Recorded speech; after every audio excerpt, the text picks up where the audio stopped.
Hello नमस्कार आदाब सत श्री अकाल और अस्सलाम वालेकुम। मैं हूं मोहम्मद अहमद काज़मी, लेकर आया हूं आपका पसंदीदा कार्यक्रम ग्लोबल न्यूज़। आज संडे है और हम लगातार आपको खबरें पहुंचा रहे हैं। आज इजराइल में नई हुकूमत बनने से पहले नेसेट में वोटिंग हो रही है, लेकिन वहां सियासी उथल पुथल के दौरान उसके दुश्मन इकट्ठे हो रहे हैं।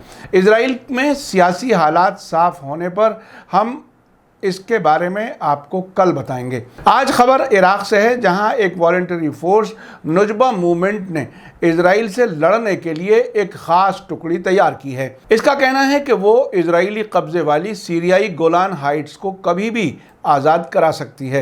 नुजबा मूवमेंट ने गोलान हाइट्स की आज़ादी के लिए इजरायली दुश्मन से जंग करने के लिए अपनी तैयारी का ऐलान किया है। ईरान की फार्स न्यूज़ एजेंसी के मुताबिक नुजबा मूवमेंट के स्पोक्सपर्सन नज़र अश-शमरी का कहना है कि सबूत और गवाह बता रहे हैं कि इजराइल का खात्मा नज़दीक है। उन्होंने कहा कि हमारी ब्रिगेड गोलान हाइट्स की आज़ादी के लिए बिल्कुल तैयार है। फार्स न्यूज़ एजेंसी के मुताबिक नसर अश-शमरी ने अपने एक इंटरव्यू में कहा है कि लेबनान के हिजबुल्लाह ने इजराइल की फ़ौज के कभी नहीं हारने वाली फ़ौज के भ्रम को मिट्टी में मिला दिया है और फ़िलिस्तीन के रेजिस्टेंस ने आयरन डोम की खोखली ताकत को उजागर करके रख दिया है।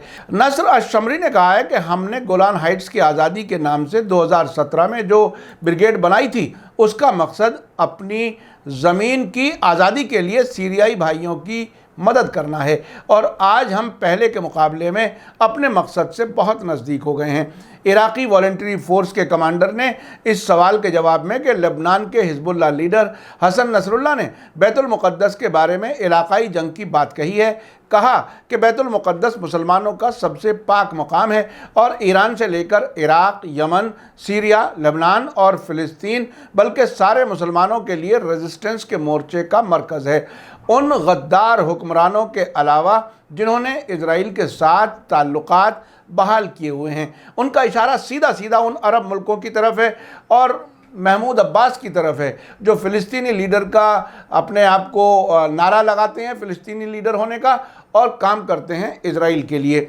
नसर अश-शमरी ने आगे कहा कि हिजबुल्लाह के लीडर हसन नसरुल्लाह के नज़रिए के तहत बैतुल मुक़द्दस यानी जेरूसलम और उसके रहने वालों के ख़िलाफ़ किसी भी तरह के हमले का जवाब फ़िलिस्तीन तक महदूद नहीं रहना चाहिए, बल्कि रेजिस्टेंस के फ्रंट के पूरे इलाके की बुनियाद पर होना चाहिए। यानी जहां भी रेजिस्टेंस का मोर्चा या उनके हथियार मौजूद हैं, उनकी मदद से इजराइल, अमेरिका और उनके पिट्ठू मुल्कों के ठिकानों को निशाना बनाना चाहिए। आपको बता दूं कि इराक़ का अल नुजबा दाइश के ख़िलाफ़ जद्दोजहद करने वाले हशदल शाबी का नज़दीकी समझे जाने वाला ग्रुप है। आपको ये भी बता दूं कि यमन के हूथियों ने भी हालिया जंग के दौरान बताया था कि 10,000 लड़ाके फ़िलिस्तीन के रेजिस्टेंस की मदद के लिए तैयार किए गए हैं और उन्हें गज़ा भेजना शुरू कर दिया गया है। यमन के लोगों ने हालिया दिनों में बेहद ख़राब हालात के बावजूद पैसा इकट्ठा किया है ताकि फ़िलिस्तीनी रेजिस्टेंस की मदद की जा सके। आखिर में आप बताइए कि अगर इलाके के कई मुल्कों में मौजूद रेजिस्टेंस ताकतें इजराइल से गैर कानूनी कब्ज़ा की हुई ज़मीनें आज़ाद कराने की जंग लड़ने लगे तो क्या अंजाम होगा? आप अपनी राय कमेंट्स में लिख सकते हैं। आखिर में आपको याद दिला दूं कि अगर आपने अभी तक media star world YouTube channel subscribe नहीं किया है तो सब्सक्राइब कर लें और घंटी दबाना ना भूलें। और अगर आप हमें फेसबुक पर देख रहे हैं तो हमारे पेज को लाइक करें ताकि आपको हमारी हर वीडियो की खबर सही वक्त पर मिल सके। इसी के साथ मुझे दीजिए इजाज़त। आज का ग्लोबल न्यूज़ का ये एपिसोड आपको कैसा लगा कमेंट्स में ज़रूर लिखें। थैंक यू, धन्यवाद, शुक्रिया। जय भारत, जय हिंद। मीडिया स्टार वर्ल्ड की और वीडियो देखने के लिए हमारे चैनल को सब्सक्राइब करें और सीधे नोटिफिकेशन पाने के लिए बेल आइकन दबाएं।